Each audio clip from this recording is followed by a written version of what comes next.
Ansar. All right.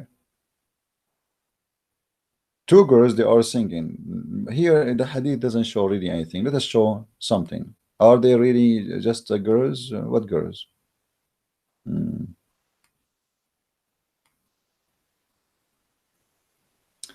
Just to show you how Muslims, they lie to you. This is why I say always be careful when you read Muslims translation. It says two girls. What two girls? It does it say really in Arabic two girls? It says qanitani tughniyan. Here it says that they are slaves. Why in Arabic did not translate the word slaves? Why did not say that? وعندي جاريتان تغنيان. Read carefully, just to show you how Muslims, they fabricate and they change the meaning. From slaves, two slaves are singing and dancing for the Prophet, to two girls. وعندي جاريتان تغنيان بغناء بعاث فالضجع على الفراش, etc. If we read the translation, let's read the translation. Does it say here in this one? Because we changed the hadith. Let's see if it's going to say slaves. Look at this. There were two girls with me singing the song of Al-Bata. What? Where is the two girls? It says two slaves. Let us change different hadith, but the same story, different translation. Let us see.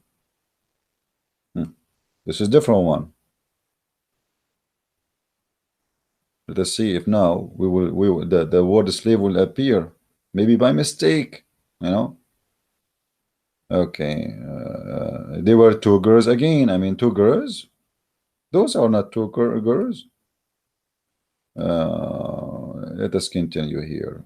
Here again, jariyatani tughniyan. Let us see a translation.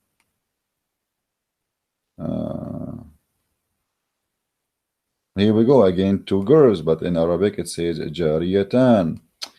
You see how they fabricate the translation. So now, when you read in Arabic, you will not, in English, you will not find anywhere it says two slave girls are dancing.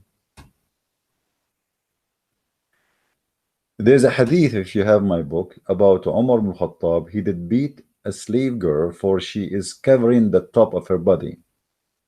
Slaves in the time of Islam, they used to serve inside the house without bra or any top, which means topless. So they go inside the house, they serve coffee or whatever you want to serve to your guest, and they are topless. One of the slaves, she covered herself. Umar ibn Khattab, look how justice Islam is. He stood and he started beating her, saying, are you trying to resemble the free one? Because only the free one covered themselves. Only the free one. Maybe many of you do not know that. In Islam, only free women, they have the right to cover themselves. If you are a slave, you expose yourself.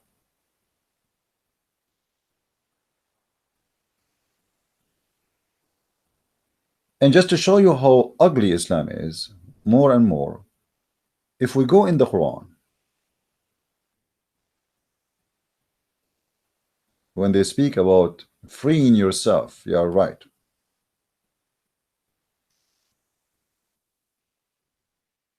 We saw in the case of murder here in the verse before, this verse we just talk about here, chapter 4, verse number 92, that if you kill somebody by mistake, okay, well, you free a slave, all right, which is going to cause a booming for the business, of slavery.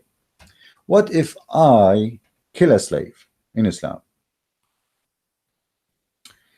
يا أيها الذين آمنوا كتب عليكم القصاص في القتلى الحر بالحر والعبد بالعبد والأنثى بالأنثى فمن عفا, etc.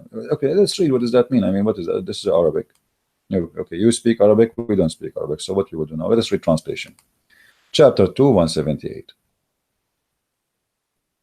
O who you believe in the law of equality is prescribed to you in the case of murder, free for the free, slave for the slave, women for the women. Have you ever heard of a stupid law like this before? Read carefully.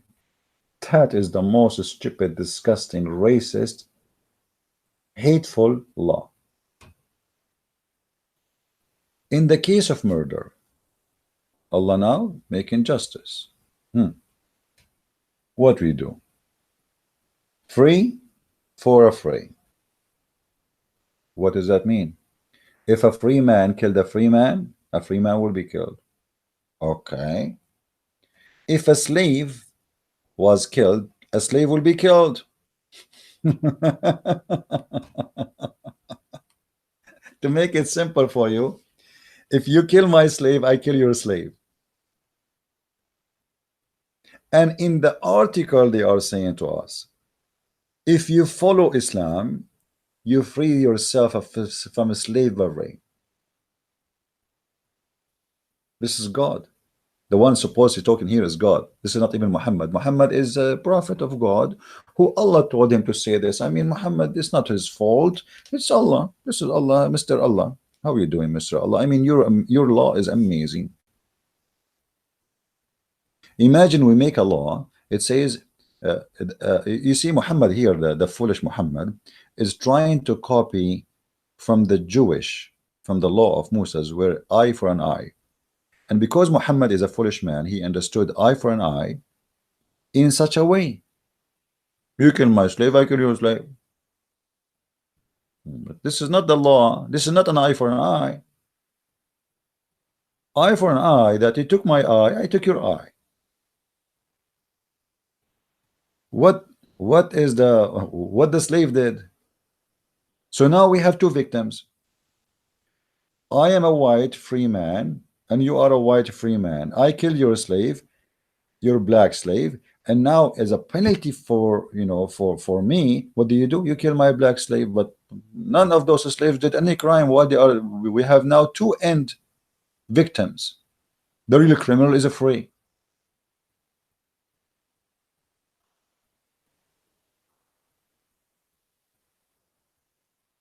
How in the world you can believe in such a stupid garbage religion? And yet they say to us that in the Quran or in Islam you free yourself. And if I go back to the article, because I don't want to miss anything, really, this is an amazing article.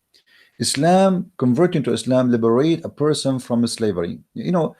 I'm going to stop talking about slavery, which is literally slavery, but before I finish this, look how Islam free you from slavery, my friend. All of you remember the hadith where it says that Muslims are the best of mankind because they think they are the best race, and Islam consider Muslims as a race. And Muhammad, he said, my people will be 73 sect. My people, my nation, my ummah in Islam is a nation. If you read this hadith with me,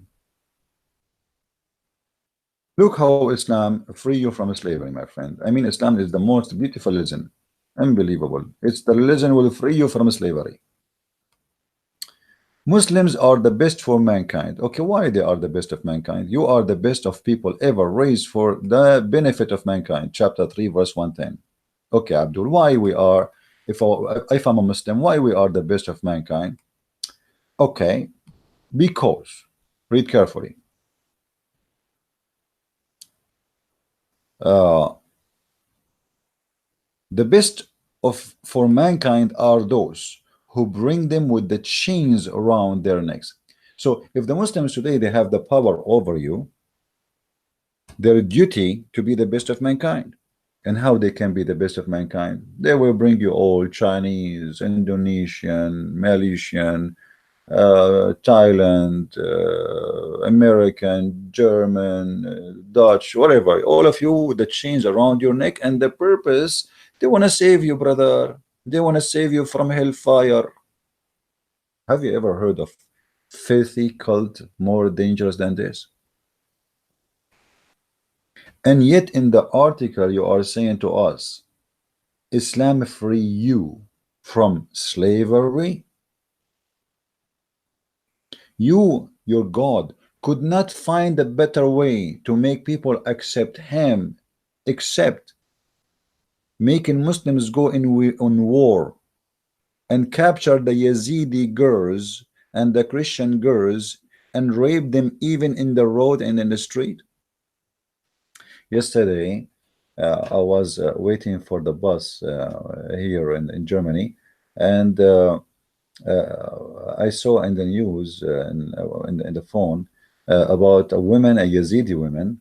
She came as a refugee to Germany, and when she was walking in the street, she met a member of ISIS who, before many years ago, maybe 4 years ago, he was the one who he bought her in the city of Al-Mosul. He bought her for $100, and he raped her thousands of times. Imagine, he's from ISIS and he is free in the street in Germany. And not only that, the story continue saying this man, he started harassing her, chasing her, following her wherever she go. She called the police. She told them this guy is from ISIS. He is chasing me. He is harassing me. He's threatening. He want to rape me again. He want to kidnap me again. The police did nothing to this guy.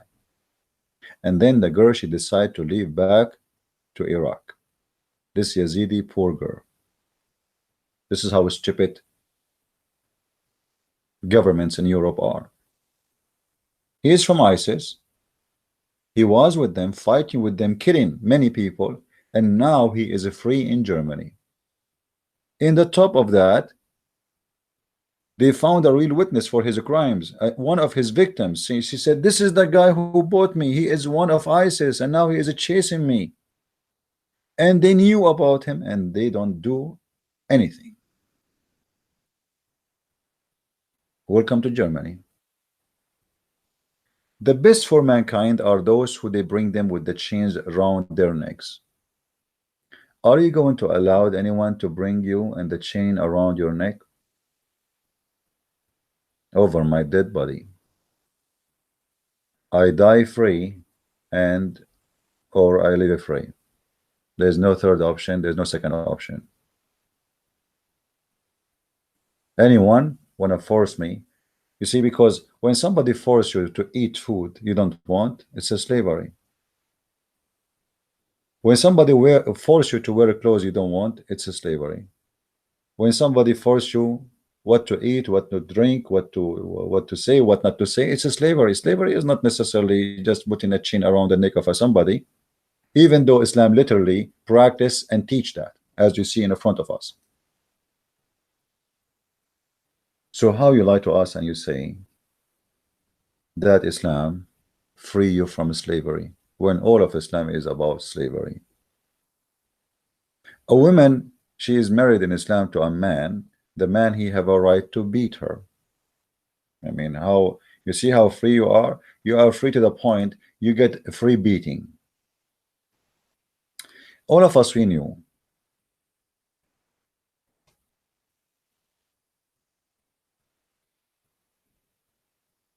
that Muslims, they made tons of articles about beating women in Islam, and they say to you, this is about light beating, my friend. What's wrong with you? You see, first of all, this is a big fat lie, and we can prove it easy. الرجال قوامون على النساء بما فضل الله بعضهم على بعض وبما أنفقوا من أموالهم. What does that mean? Disgusting, stupid. Let me show you the slavery. You see here in the article, they posted for us a picture of a blonde European woman. Obviously, she is crazy, stupid, to convert to Islam. She have no idea what she is converting to, as the rest of them. And Islam supposedly is not European, like secular government will free you. No, no, no. You will be free in Islam to the point the second you convert to Islam, you wear hijab. You see how free you are? Now, is a hijab is a choice? Maybe in Europe, yes. But Islam is not a choice, and hijab is not a choice in Islam. So where is the freedom? Can a Muslim woman in Saudi Arabia take off her hijab? If you want to say to me this is the regime, that's a big fat lie. That is a big fat lie. Every Muslim, you will see children, they are being forced to you know, and most of those women, by the way, who convert to Islam, they are just seeking a man in the bed, not really seeking religion or God. She dated a Hindu, she became a Hindu. Second day she dated a Buddha, she's a Buddha. The day after she is an atheist, she smokes cigarette and she take drugs. I'm not saying all atheists do that. I'm just, you know, Uh, they don't care really what is your religion, or what they care how to have a man in the bed, whoever he is. If he is an Egyptian, suddenly she speak Egyptian.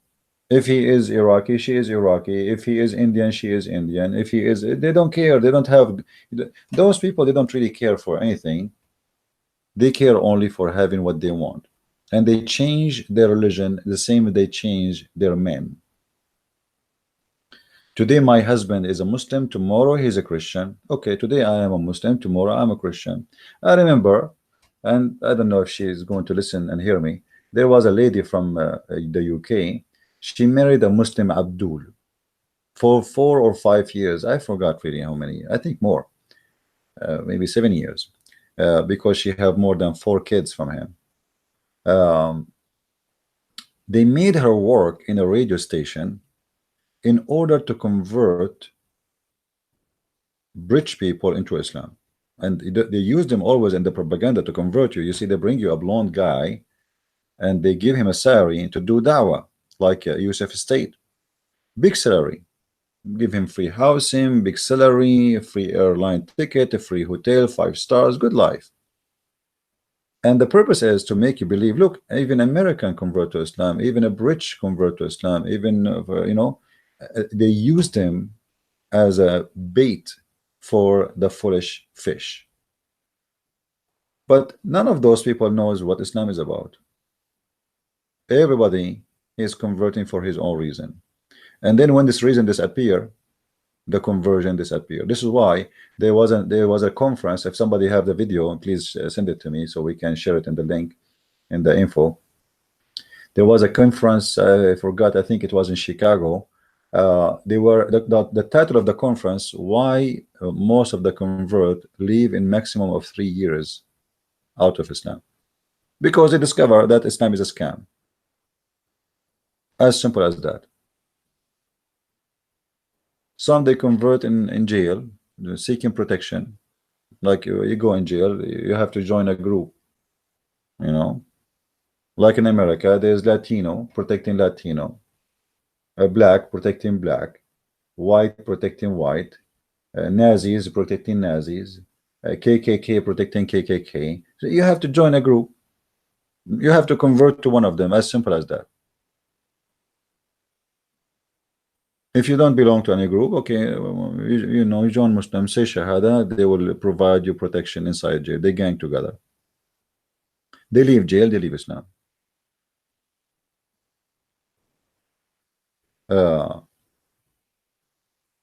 Islam liberate a person from slavery.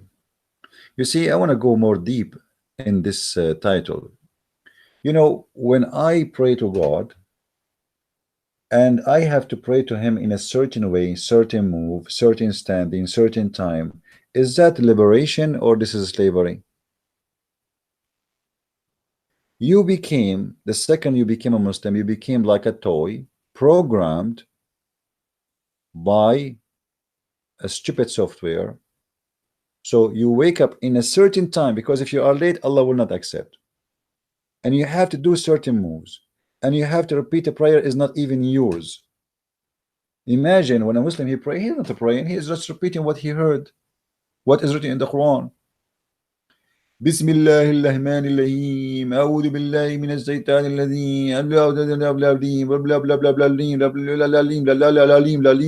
rajim. Amin. That's it. None of those your words are your words. Where's your prayer? Where's your Islam is not a religion of spirit or spiritual religion. Islam is a religion of ritual. You practice ritual. Praying is a ritual. It is something you have to do as a duty. It's a must. It's not a choice. Really, prayer is something come from the heart, not something come because I have to, and I have to do it in a certain time, and I have to stand in certain way, and I have to say certain things. And women, when they pray, they have to do it different from the Muslim men because they are women. They have to wear certain clothes. Blah blah blah blah blah blah. So where is the prayer? Where is the contact between you and God? It's not exist. So the first thing will happen to you when you are a Muslim, you became a slave of customs, custom uniform, custom hand moving, custom word saying, custom feet together, custom even your ears, even your it's a custom. You are a slave. You have to do it exactly as somebody else exists 1400 years ago, and no one knows where he got those movements. Any Muslim can tell me how Muhammad learned how to pray like this? Is that in the Quran? Did Jibril stand in front of him and he taught him how to do this movement? What is that? Or Muhammad was merging some from the Sabian and some from here and some from there, some from the Jews. Why I need to pray to God? You know, when Jesus said, when you pray, go to your closet, which means to your private room, and pray. Don't be the same as the hypocrite who pray in the corners. Islam is a religion who pray in the corner. For all the point is to be hypocrite. And as long we are talking about being hypocrite, you know, Muhammad himself, he considered the Muslims hypocrites. Look what he said.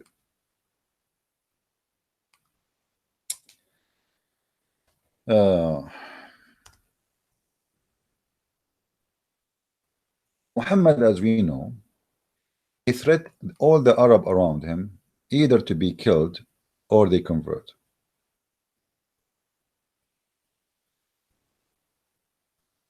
And then the Arab, when they notice that Muhammad is winning the fight, in order to protect themselves from, you know, from being killed and or being enslaved and their women taken as a sex slave, they decide, to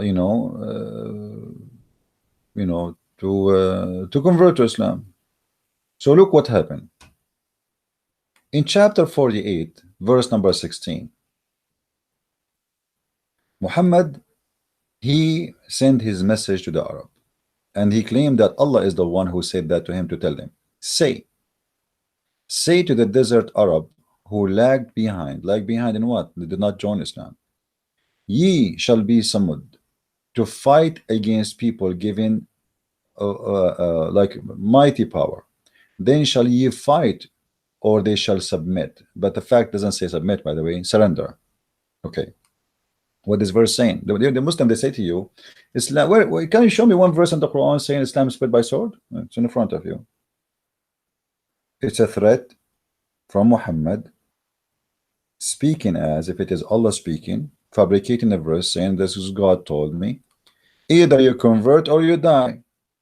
As simple as that. Let's change the translation. You know, maybe the Muslim don't like this translation. Shakir is a better scammer. What Shakir he will say? Say to those who deliverers of the desert who were left behind, you shall soon be invited to fight against the people. Okay, you will fight against them until they submit. Okay. Then if you obey, Allah will grant you a good reward. And if you turn your back, we will punish you, we will kill you. Here in the translation, it says the word submit. Is it really submit? Let us change the translator. We try them one by one. So we try Ali, so Yusuf Ali Shakir, and now Biktal. I'm just trying my best, you know, to show you how the Muslims lie when they translate. Say into the people of the wandering Arabs who were left behind, you will be called against the folk of might, etc., to fight them until they surrender. Do you see it? This is the truth. I told you that Muhammad sent 3 letters, and the letter says Aslim Taslam. Aslim Taslam. You know, you don't believe me? I can show you the hadith right now. Aslim Taslam mean convert, surrender, or you will be killed. Surrender, you will be safe.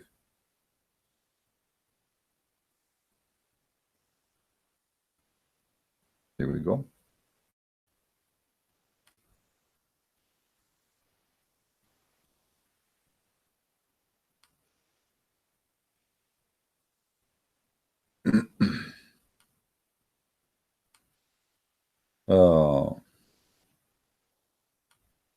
We have tons of hadith here, you know.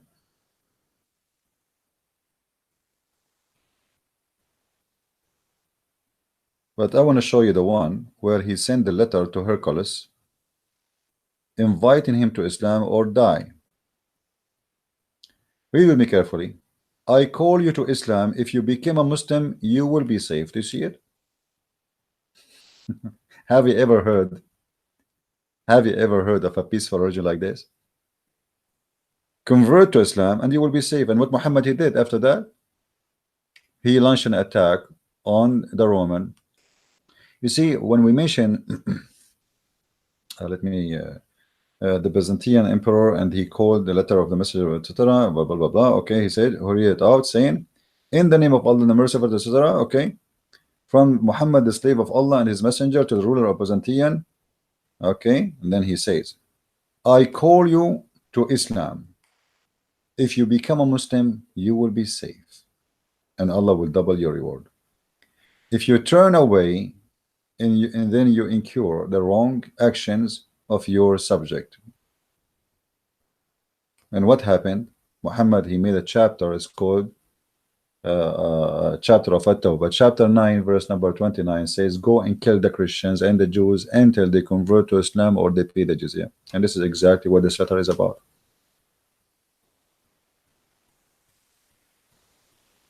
That's exactly what this letter is about. Aslam Taslam.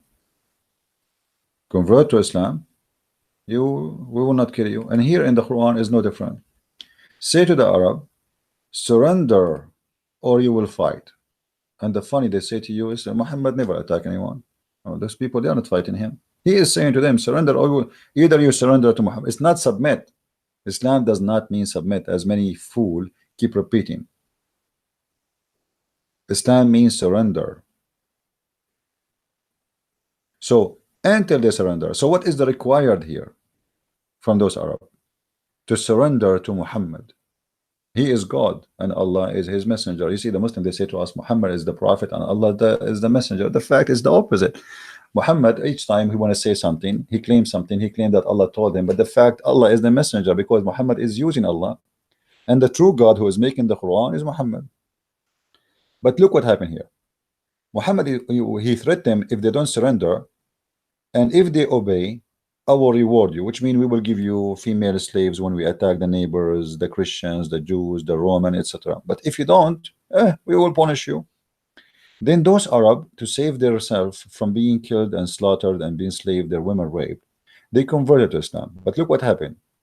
In the chapter after that, we are reading from chapter 48, verse number 16. If we go just one chapter, this is the same Arab after they converted to Islam. Chapter 49, verse number 14. 49, remember, 49, 14, and 48, 16. So 48, 16, we read about it. Muhammad threatened, making a threat to the Arab. And 49, 14, Muhammad speaking to the Arab who he forced them to convert to Islam. And look what happened. And remember, this is Muslim translation. So Muslim, don't tell me he's lying. And Christian Prince is a liar. The Arab desert. Oh, okay. Now the Arab desert is the same Arab desert we were speaking about them a minute ago. Or Muhammad said to them, surrender or you die. Surrender and obey or we will punish you by death. They say, we believe. Hold on. What the Arab now they say? We believed. So what happened now? They became Muslims. They become Muslims. You become a Muslim, you are not done yet. Muhammad is after you. Say, Allah saying to Muhammad, say, ye have no faith, but ye only say we have surrendered to the will of Allah. Remember, this is the word here translated as submitted. It's Islam. We became Muslims. Our wills to Allah. Okay, hold on. How Muslim he lied to us saying that you submit to Allah, and you use the word translation here submitted as submitted. In the same time, you are saying to me, you have no faith. You only submitted. What does that mean? It means the surrender. Because if you submit yourself, it's something you do willingly. This is what the word submit mean. But obviously those people, they are not doing it willingly because they have no faith. So how they have no faith, but yet they are Muslims? If we go in the Arabic text here, you will see the word translated as submitted is the word we become Muslims. And this is where the Muslims translation try to fool you. قولوا أسلمنا. You see the word أسلم, أسلمنا. The letter na at the end is a letter you add to make it for a group about ourselves, like us. So أسلم is coming from the word Muslim, who became a Muslim. It's in the past tense. أسلمنا. So we became a Muslim. They say we became a Muslim. They say we surrender. But say to them, you did not believe. Faith did not even enter your heart. Say, Allah saying to them supposedly, say we are Muslims because your faith did not enter your heart. So how you become a Muslim in Islam? It's just by saying Shahada. You see the verse in front of us saying clearly that those people faith did not enter their heart, and Allah is correcting them. Don't say that we believe. Let me go to different translation just to show you. We are not picking up a translation. You can tell me if there's any Muslim in the text. Please tell me which translation you like. Which is your favorite one? We have all kind of hummus. We have hummus. We have shish kebab. Because if you don't like Yusuf Ali, we can give you Shakir. Let us see Shakir. What Shakir want to say to us? Let us see. Shakir is very cute. The dwellers of the desert say, we believe. So what the Arab they say? Huh? The Arab they say, we believe. Okay. Allah say to them as a response, supposedly, say, you do not believe. Okay, so now it's confirmed by Allah that those Arab don't believe. Okay, how in the world people don't believe become Muslims? Anyone can explain to me? The explanation is very easy. It is in the chapter we just showed you before, chapter 49, where Muhammad, he said to them, convert or I will kill you, convert or die. So the Arab, they protect themselves. They decided, okay, we'll protect our family from being killed, slaughtered, taken as a slave, burning our houses, our tents, etc. When we say you are a prophet, and we pay him the zakat, give him some money, leave her alone. Say, you do not believe, but say, we submitted, here again submitted, but the fact is surrender. We submitted and faith has not yet entered into your heart. How in the world those people became Muslims and faith never entered their heart?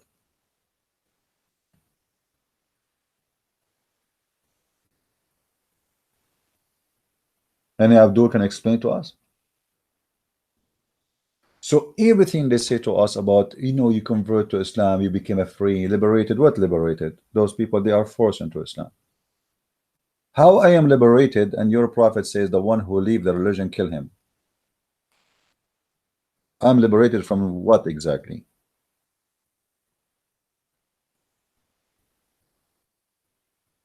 I am liberated from what? I'm liberated to the point, if I change my religion, you will kill me? Is that the liberation you have for me? So now I am a slave for Islam forever?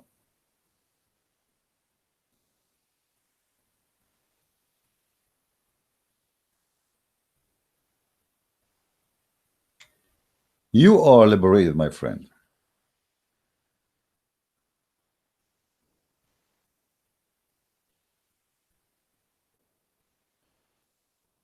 Let us see.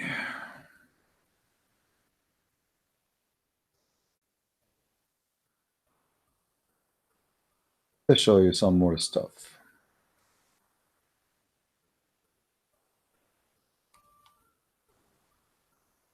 I mean, the ambulance here never stopped.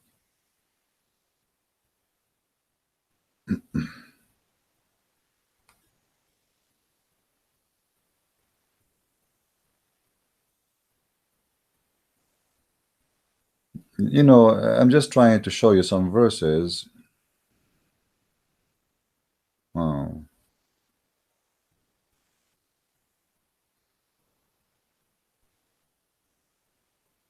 Actually, if I want to talk about this topic, it's going to take me maybe a year, because all those verses, it can be used to show you how stupid this cult is.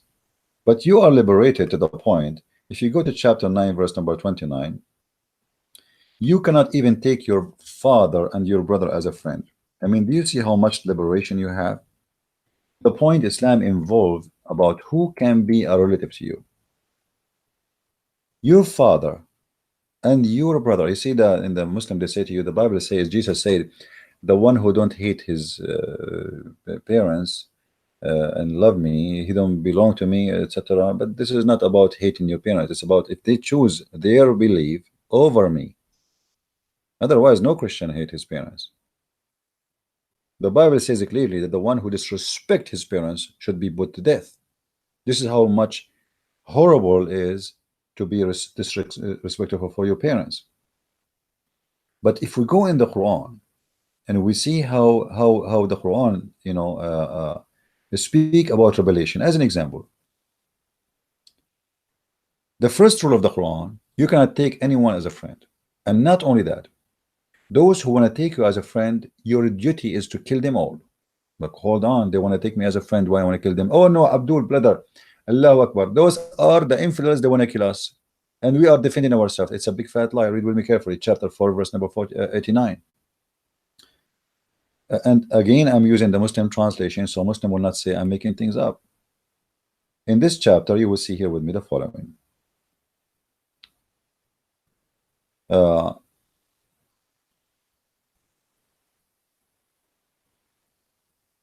They but wish that you should reject the faith as they do, and thus be some footing as they, but take not threads from their ranks until they flee in the way of Allah. So now Muhammad is saying, don't take them as a friend until they became Muslims. Okay. You see, what is the problem if I am a Christian and I became a friend to a Muslim? I mean, does it hurt Christianity? Isn't it me as a Christian, I should be a messenger for everybody, good to everybody? Why we cannot be friends? If I cannot take you as a friend, it's me we have to be enemies. Why you forbid me from being a friend to them? Somebody, obviously, those people, he is not a bad person. He want to be a friend. You see here, they lie to us. They say, oh, we are, we cannot take you as a friend because you are fighting us. Who's fighting you? They want to, how somebody want to take you as a friend, he want to fight you? It's there saying in your book, don't take them as a friend. And there is no way this is speaking about someone he's an enemy or he's in a war with you, because it's not even logical to think about taking someone as a friend, he's in a war with you. But the logic of Islam is the following. Anyone who don't believe in the filthy cult of Islam is an enemy to Allah, and therefore have to be killed. This is why if we go to chapter 9, verse number 29, it says clearly that you have a duty as a Muslim to kill everybody. And this is why he forced those Arab to convert to Islam, and now they say, okay, we surrender to Islam, but yet they are not Muslims. And how they surrender to Islam? Because he forced them. Have you ever heard of somebody join a religion but he don't believe in it? He is not born in it. You see, there's many Christians are Christians by name. They don't really believe in Christianity. They are born from a Christian family, but for me, they aren't Christian. For me, if you are born from a Christian family, doesn't make you Christian. That's garbage. We don't believe in that. A Christian person is a person who believes in Jesus, regardless who is his parents. His parents are Muslims, Hindu, Buddhas, it doesn't matter. You have to be reborn again with the Messiah, which means you accept the Messiah willingly and by choice, and nobody with a sword in your neck, and nobody force you, and not by birth you inherit religion. That's